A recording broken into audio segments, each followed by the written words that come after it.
my God, it's 13%. That's not good. If you're not unhooking the cart, you don't use the jack, and if there isn't a fire, you don't use the water pump, which I hope I don't have to use. Extreme variability out here this year. Good to go. Unbelievable. Oh. Woo, this is gonna be a challenge.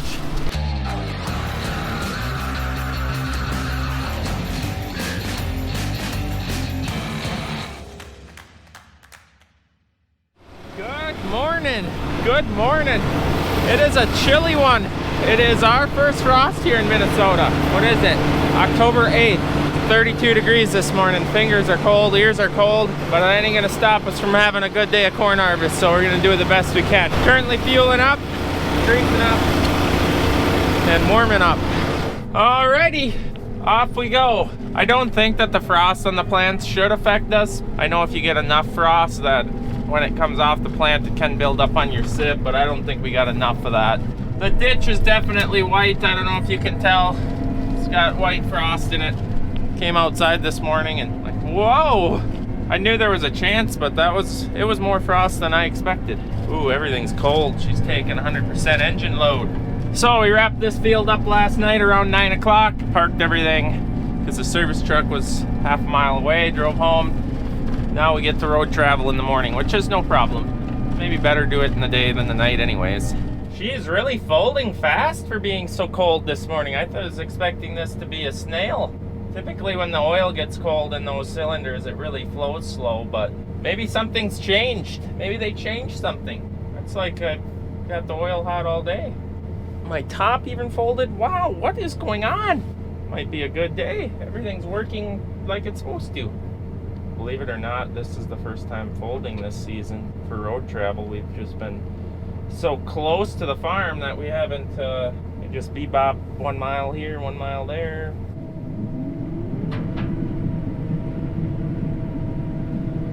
And off we go.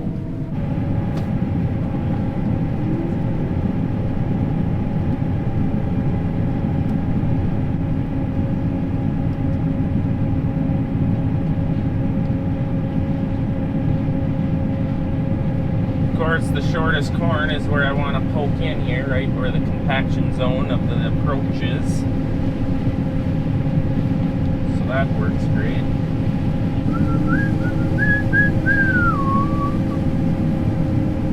We're on our phone a lot, like on our headsets. For opening fields up, it's just great for instant communication with your hands, being able to control the machine. And safety, like we're constantly talking to each other saying, watch this, watch that, okay, I'm coming up behind you, okay, look out, I'm backing up. Safety things. So, I better call him.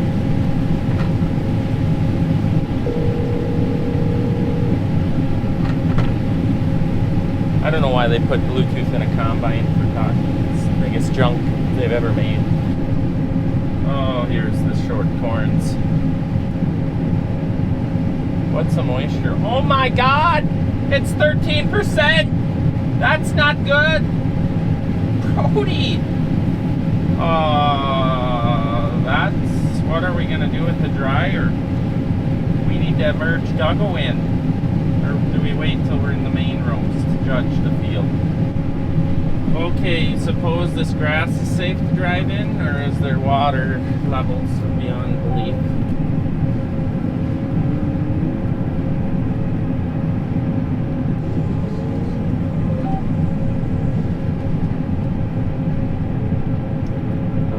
Risking it. 6.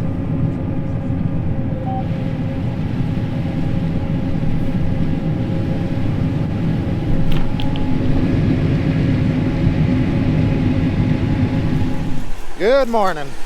Another beautiful day of corn harvest. We're running two 2598s. Beautiful carts. Very similar. They both got the water tank on the front left to fight the fires that hopefully we don't have this year because we dealt with them last year. Auto greasers, pretty much the exact same cart. The only thing they've changed I've got my hydraulic on. That's why that's making noise. It's right here. So we run the joystick in the remote or in the cab. They've changed this spout to a hydraulic cylinder for your 4-off control on the spout. The reason they did that is it eliminates the ability for that spout to go too far back, causing it to get stuck when you fold up. That's something that has happened with the other 2598, the older model. So kind of nice. They're trying to get rid of the downtime of having to get out and use the manual solenoids to unstuck the auger. I believe the old one's got like an orbital motor set up. Allows you to spit corn or soybeans back further. This new spout will never go past, I'll call it, perpendicular to the cart. So you get used to that and you're fine. But the whole goal is to avoid downtime. Otherwise, the cart works great. Really good. Okay, the joystick I was referring to. Same in both carts. Open and close your gate. This is your auger spout control. Unfold and fold the auger and pivot up and down when you're over the truck. Turns it into one SCV needed to power every control, every function on the cart. Then we've got a second SCV that gives flow to the pump on that water tank, and then a third SCV for the hydraulic jack when you're unhooking. If you're not unhooking the cart, you don't use the jack, and if there isn't a fire, you don't use the water pump, which I hope I don't have to use. And it's basically just one SCV for everything you need all day long. Super slick. Allows you to sit, watch the truck, do everything you need to do. Spill only like a bushel each truck because it comes out so fast. Comes with a remote too. That is for the electronic tarp option. So that's pretty simple in the morning. All right, back and forth we go. Headland's done. This ain't a very big field. It's, I believe, 140 acres, but it's split in half. About 70-ish each side of a slough and a ditch. Sample's pretty good. I can't believe it, but under 15% moisture. So this, I don't know what he's going to do at the bend site because we don't have the ability to dump directly to the bends for two reasons. This is extremely abnormal. Last year was a lot of this also, wishing that we could dump direct to the bend. I'm almost 30 and I've been around the farm forever and I've literally never seen this besides 2 years where you can dump direct in the bend. And I remember talking about it when we were designing the bend site in 2018, if we should do that, and we opted not to because it's very rare that we ever have corn that we need to dump directly to the grain bends that don't have to go through the dryer. We can dump directly to all the grain bends, just not at 8,000 bushel an hour. Maybe 5,000, 6,000 we can, which don't work because we can combine 8,000 an hour. So yeah, that kind of stinks because then you got to run it through the dryer and create more damage and all that. And he just turns the fans off and dumps it, like just runs it through the metering rolls, but is what it is. So the downspout pipes is the problem. It should be bigger downspouts to all, and roof conveyors, which would all add a ton of cost. So that's why we didn't do it. Anyways, pretty good. I'm surprised with the yield out here. Typically this isn't the greatest yielding field, just heavier wet dirt. I talked to that guy over there that's running a red combine. Neighbor, he called me this morning and he said that this area is right around 40 inches of rain this year, which is, I mean, I think our average rainfall is 21. So I'm really amazed, A, that the corn did survive as well. I mean, this spot's suppressed severely. This will be 80 bushel corn, but the hilltop's good stuff. That's 200, 220, 230. Extreme variability out here this year, and it's in all fields, don't get me wrong, but I just can't believe how much rain and actually how good we're getting for field averages on for the most part. Once you get the headlands off and everything, what is this field? So far it's at 160, but it's going up because the main passes are better than the headlands. But 14 to 15% moisture just flows so nice through the combine and really rip. I haven't updated you on the feed accelerator in this machine from Salone Express. I don't know if you can notice on audio, but there is no growling under my cab. Like normally you get into corn and it's like, oh my gosh, am I throwing rocks through the combine? It's like I'm combining soybeans. It's actually truly amazing, and a lot more pleasurable being in the cab, not listening to all day long. So that's kind of cool. Ooh, sprayer rut. Avoid that one. Well, just like that, 70 acres done. I'm waiting to get unloaded. Brody's driving across the field. He ended up on the wrong end. Like always, I don't know why the passes have to end like that, but it seems like 9 times out of 10 you end up on the wrong end of the field when you're done. We were getting severely bogged down. We only had 3 trucks trying to keep up with us, so we're getting a little bogged down. Which is fine, because we got the rolling mother bends. I actually really like having the big grain carts for this reason. We can get by with less trucking. Now, when we're doing headlands, they've got 2 loads to keep loading trucks with, so the trucks stay busy and no one's waiting. It works pretty slick, actually. Well, we're on our last 24 of this field, about 165 field average, so wasn't quite as good as I was originally thinking it would be. Then we're going to a little bit more cut up field, but historically it is one of the better ones, so I'm excited to get into that. I think it's some 100-day, but Randy was out pulling some ears a while ago and thinks it's dried down. We've been focusing on the 93 to 95 day just because the dry down's a little better. We have to use the tippy spout a little bit. That is pretty nice. This isn't the deer integrated one, this is the land coated tippy spout, so it's these foot pedals down here, in or out, which works pretty good because I got my joystick pretty much all used up, all the buttons, so I wouldn't have a button, or I would lose a feature, let's just say that. Ooh, there's that 6 mile an hour rattle. These tracks, 3.6 has a vibration, and then around 6.1 has a vibration. He left me 0 room. I got 8,000 pounds and I ain't getting it on there, I don't think. Okay, I dumped on Jordan. He's gonna go offload so that we have a cart to start the next field with. Hopper topper closed. Head folding. Hazards. So I see the 5200 is biting in this year. Wow. Doesn't help that there isn't much residue, but it's nice and soft, so she's turning her black. I like to see it. That's unbelievable, actually.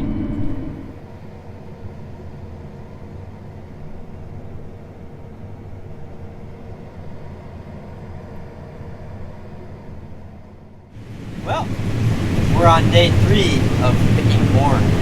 Chet and I have both rope picker snoots. That's cool. The best part is they're like $500 a piece, so that's real nice. We have not put the new ones on yet either. Been running the ones that we bent up, so we absolutely just wrecked one completely. We'll see how long that takes. Hopefully we don't ever do that again, to be honest with you, because that's not fun and we don't want to spend that type of money for plastic. Good to go. And he's good to go. Good. Unbelievable. And the Swede is right on time. He's always on time. Never waiting on him at all. Alright, we just entered one of the smallest fields we have, which is like a 3-acre field. I'll put you up for a little time lapse and you'll watch us zip through this one real quick.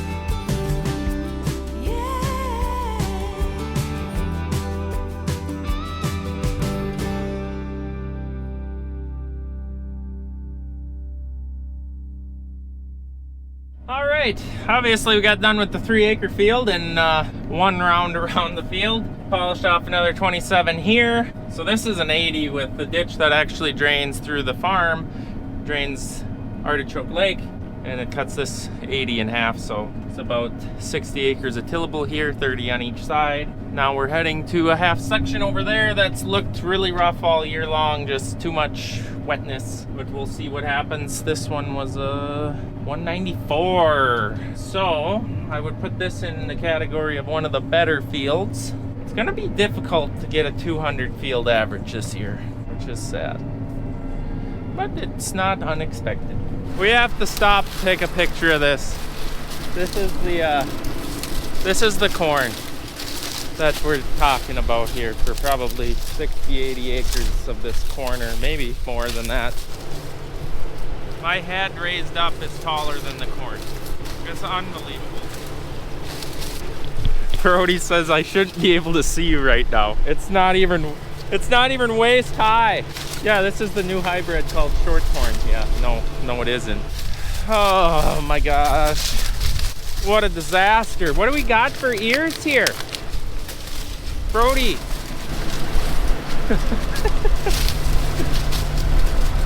Oh, I missed the head. No, you're getting them.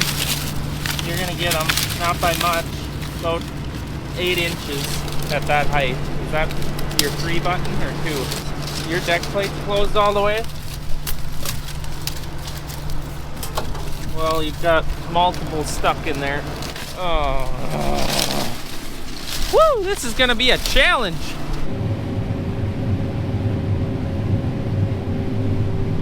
The corn is supposed to be like this high. That's still like half the height it's supposed to be.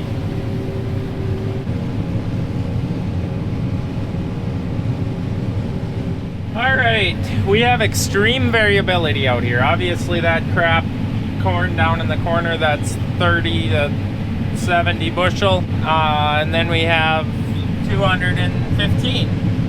And all the leaves are coming off of it. So we've got our reels down, trying to feed it in because it wants to build up right there. Deck plates are more open than I want to try to allow the trash out because we're somewhat overloading our rotor, I would say. It's running higher than it has all day.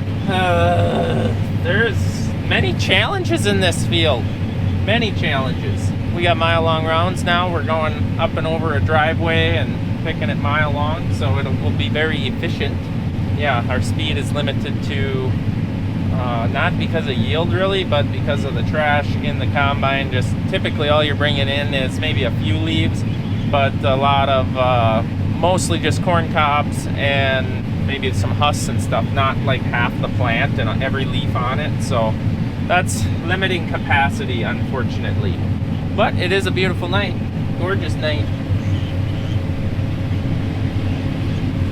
I'm not gonna say a thing about how good it's been going compared to what I thought it was going to be, because then it might start raining again. Actually pretty dry out here, which is okay with me.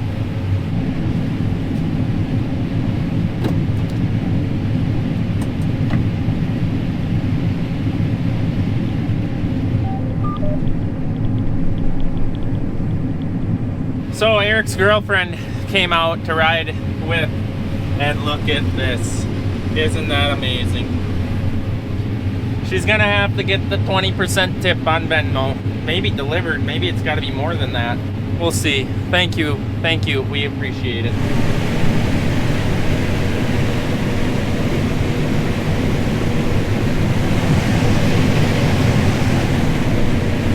Oh, all I feel like we've been doing today is opening up fields.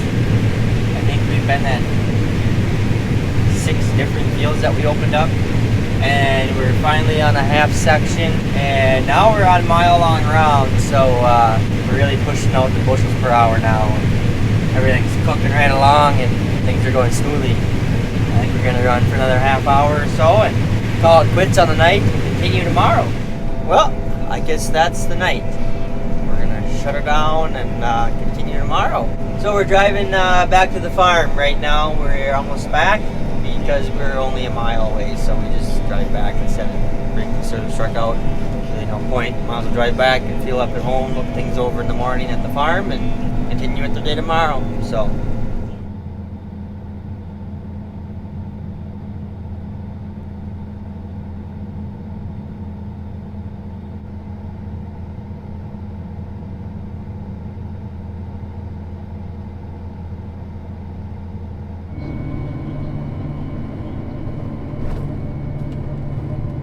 All right, we're back at the farm, fueled up, and a grease heads in the morning. We're just gonna park outside. Yeah, with that being said, hope you enjoyed it. Love to see you next time. Tell a friend that you like watching Larson Farms on YouTube. Spread the word that way.